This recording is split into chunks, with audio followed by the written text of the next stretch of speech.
கனிஷ்க் நகைக்கடை உரிமையாளருக்கு look out notice பிறப்பிக்கப்பட்டுள்ளது.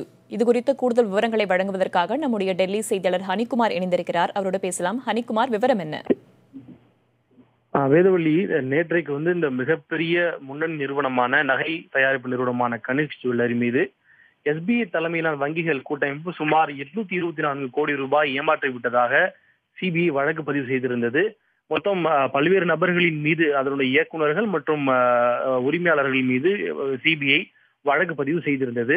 தற்போது அந்த கனிஷ்க் தங்க நகை தயாரிப்பு நிறுவனத்தை சார்ந்த இயக்குநர்கள் மற்றும் அதன் உரிமையாளர்கள் வெளிநாடுகளுக்கு தப்பி சென்று விடாமல் இருப்பதற்காக அவர்களுக்கு எதிராக CBI தற்போது லுக் அவுட் நோட்டீஸை பிறப்பித்திருக்கிறது.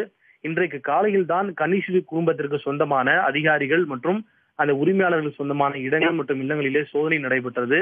அதன் தொடர்ச்சியாக விஜய் மல்லையா விவகாரத்தை போன்றோ அல்லது நீரவ்மோடி விவகாரத்தை போன்றோ அவர்கள் வெளிநாடுகளுக்கு எதுவும் தப்பி சென்று விடக்கூடாது என்பதற்காக தற்போது அவர்களுக்கு எதிராக இந்த லுக் அவுட் நோட்டீஸ் என்பது பிறப்பிக்கப்பட்டிருக்கிறது. எனவே தற்போது அவர் எங்கு வெளிநாடுகளுக்கு செல்வதாக இருந்தாலும் முன்னதாக CBIக்கு தகவல் தர வேண்டும். ஒருவேளை CBIக்கு தகவல் தராமல் அவர்கள் வெளிநாடு செல்வதாக இருந்தால் நிச்சயமாக அவர்களால் வெளிநாடுகளுக்கு தப்பி செல்ல முடியாது. ஒரு முன் எச்சரிக்கை நடவடிக்கையாக தற்போது இந்த லுக் அவுட் நோட்டீஸ் என்பது அவர்களுக்கு எதிராக விடுக்கப்பட்டிருக்கிறது.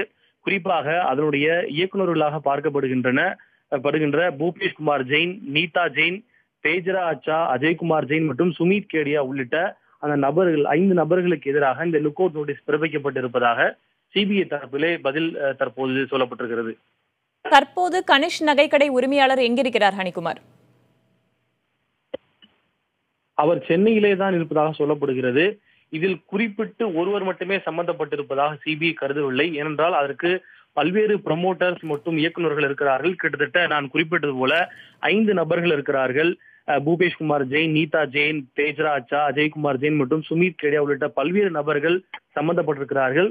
எனவே இந்த 824 கோடி ரூபாய் மதிப்பிலான வங்கி முறைகேட்டில் இவர்கள் அனைவருக்குமே தொடர்பு இருப்பதாக CBI கருதுகிறது. எனவே இவர்கள் அனைவரையும் விசாரணை வளையத்திற்குள் கொண்டு வர வேண்டியதும், அவர்கள் வெளிநாடுகளுக்கு தப்பி சென்று விடாமல் தடுப்பதும், இவர்கள் அனைவரின் மீது நடவடிக்கை எடுக்க வேண்டியது அவசியம் என CBI கருதுகிறது. அதன் தொடர்ச்சியாகத்தான் இது போன்ற ஒரு நடவடிக்கை தற்போது மேற்கொள்ளப்பட்டிருக்கிறது. தகவல்களை தந்தமைக்கு நன்றி ஹனிக்குமார்.